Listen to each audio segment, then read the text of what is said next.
That's cool. Pretty much stay panhandle line.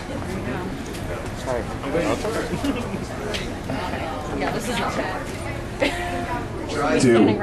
There it is, electricity. Wonderful. How you guys doing? Good. Like I said, thank you for coming down today. That was amazing. Thank you, come on. It's funny. We flew in literally this morning from New York, and after we're done here, I got to fly right to LA to do Loveline with Dr. Drew. You want to talk about kicking someone's ass? I'm like, really? Am I just a glutton for this shit? So, what I wanted to do, I want to read a little bit from my book, and then do like a little Q&A, and then I'll pull the guitar out and play some stuff for you. Is that all right? Anyone who is not down with that, please leave to the left through biography and memoirs. I'm going to read to you from chapter 9, which is Glutton for Punishment. Yes. Anyone who is easily offended should probably earmuffs now. Yes. Huh. Yes. You guys ready? Yeah. Here we go. Did I ever tell you I used to live in a closet? True story. I was living with my mother, my sister, my mom's best friend, her daughter, and whomever the two matriarchs happened to be dating at the time. We had rented a house outside of Waterloo, an old farmhouse on a plot of land that no one had bothered to work in years. It had a couple of outbuildings, a silo, a circle driveway. I was forced to ride my 10-speed around for hours because we were not close enough to a town for me to ride. Anyway, I had not had my own room since before my sister was born. So when my mom told me the new house would have a room for me, I was actually stoked to finally have my own fucking room. For the better part of 4 years, I had been sharing a room with no less than 4 different kids, all of whom were younger than me. I was getting to the... toy boat. Come on, I haven't had nearly enough coffee yet. I was getting to the point at which I needed my own space. I needed a little privacy. They alluded to the fact that it was a lot smaller than I thought, but I heard nothing but my and room. So as I packed all my stuff, I was preparing what I would do. I would hang my Iron Maiden posters on all the walls, and set up my radio right next to my bed so I could listen to my George Carlin albums to go to sleep. Teenagers only feel good when they are alone in their own house. I was ready to get out of the romper room and into the high school confessional. Imagine my surprise when I landed with both feet at the top floor, flung open the heavy door, and found what my new digs were. Yeah, it was a closet at the top of the staircase with no light and no electrical outlets. So even if I hung my posters, I could not see them. I had to buy batteries for my radio so I could listen to my music, and they were constantly dying. Plus, I had to keep it down because everyone in the house could hear my radio, seeing as I was at the apex of the house. There was no heat, no windows, and no end to the dust and spiders and smells that collected in that dark, fucked up place. It was stuff like that, and a host of other reasons that made me restless and reckless. I got the short end of the stick so often that I just started staying away from home. That was when I discovered the joys of speed and cocaine. I did not want to sleep, and I did not want to go home. I just wanted to run forever. I was gone all the time, and I did not really care where I was or who I was. All I wanted to do was find the next party so I could forget and feel alive. Pretty soon, I weighed 100 pounds, and my eyes had darker circles than most cult members. I was living in dirty jeans and squats between bouts of laughing at life and crying over death. I was losing friends daily. I was losing my mind slowly. Then, when I was 16 years old, I woke up in a dumpster with no shirt and blood on my face.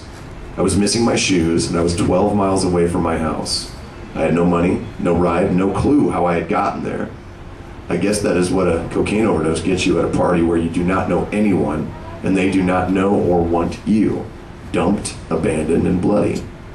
The sun was blaring in my face, sending me signals that I had done something idiotic the night before. I was pale and weak. I suddenly knew how Bela Lugosi felt. So I lay in the garbage for a long time, just getting my collective shit sorted, before I even thought about going home. I was wrapped up in shame like a narcissistic Christmas present, praying to whoever was listening not to open me the night before. Shortly after that was when I made the decision to move back to Des Moines. For a young, fucked up little addict, there is no better wake-up call. When you try to describe addiction, I guess there is no better way than gluttony. Now, I know popular usage dictates that gluttony is mainly connected to eating and consumption. But for me, gluttony hovers somewhere between overindulgence and OCD on all levels. From hoarders to seat smellers, the range on the gluttonous topography is a lot more widespread than I had thought when I started working on this chapter. But when you think about it, I guess it makes sense. No, go ahead. It's fun. I was just waiting. I was just like, one more person. I'm going to call them out. But when you think about it, I guess it makes sense. Buffets are for gluttons. Lotteries are designed for gluttons. Stamp collectors are ubiquitous gluttons. That silly little creature in your brain that craves making every whim come true and every want become sated is gluttony. Whether it is food or drugs or material items or just comfort, you can find yourself being a glutton even if you think you are the most even-keeled person on the planet. I think we are all gluttons on the inside, but on the outside, you would not catch any of us being so quote-unquote petty. If you were to look up the definition of gluttony in the dictionary, you would be surprised by how simple the answer is: excessive eating or drinking.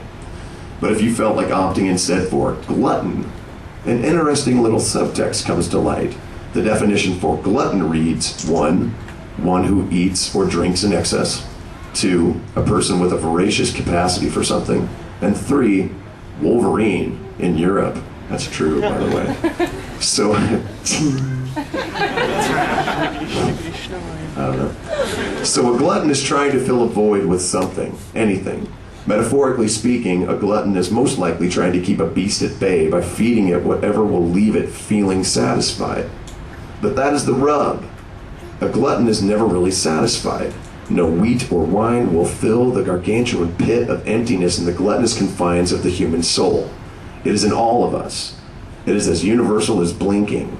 It is not a sin, but it is serious enough that you must handle it with caution. Honestly, I've never been a fan of cold, totalitarian definitions anyway. I prefer the sources, different choices synonymous with the source word. I am definitely a lot more prone to find the 360 about anything. If you do not come at something from several angles, you will never see the overview, the 3D delicacy of everything. Whereas man, or humankind if you want to be PC, has searched for the truth for eons, I am more interested in finding the path first. If you do not know where you are going, how the fuck will you know when you are finally there? So gluttony for me is a lot of different things. It is compulsion and capitalism. It is sadism and masochism. It is abuse with a revolving door. It is peanut butter and chocolate on a Friday and a binge-drinking whirlwind the Saturday after that. If you are voracious and tenacious enough, you can overload your system with so much stimuli that you will crash and burn just to feel the sensation. A glutton is a pig and a pigeon. Look in the mirror, friends. A glutton looks a lot like you and me.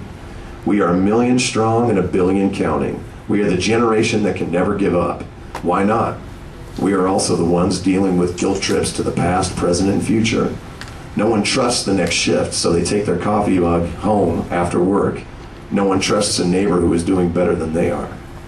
In all fairness, the American wet dream comes with a commercial saturated in gluttony, urging us on toward the limitless warehouses of excess. From all-you-can-eat buffets to 99-cent stores, we have made a promise to every burgeoning pack rat and strung-out sucker that anything worth having is worth having ad infinitum with very little cast. The only problem is that you get a bill you cannot afford much later with an interest rate that will kick you while you flounder. You can wait for fate to make its presence felt, but by that time, the hunger has moved on, seeking refuge in something else. Gluttony looks like a sunburn and feels like the bends. If greed is more, then gluttony is extra. That may not make sense, but it is true and poetic.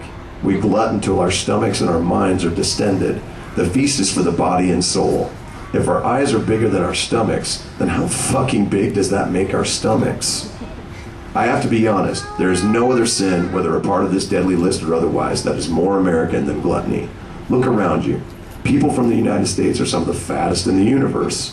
The world wonders why California is falling into the sea. It is because it cannot take the weight.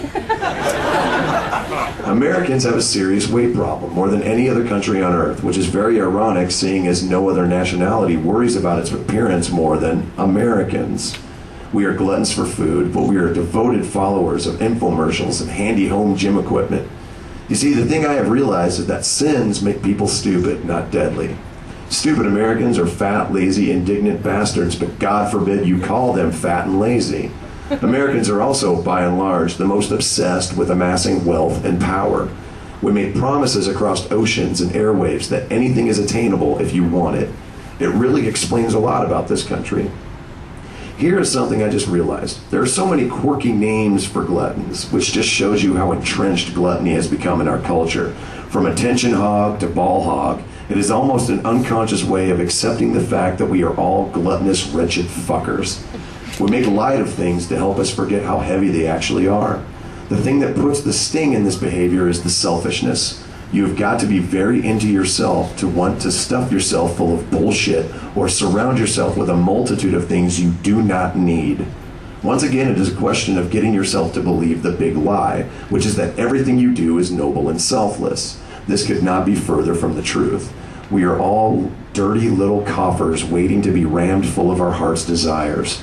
So if we are all going to glut on the fruits of labor, why stigmatize the feeling? I say we all embrace the beast and move on. But nobody listens to me. My lips do not move when I think. I cannot be trusted. And there you go. That's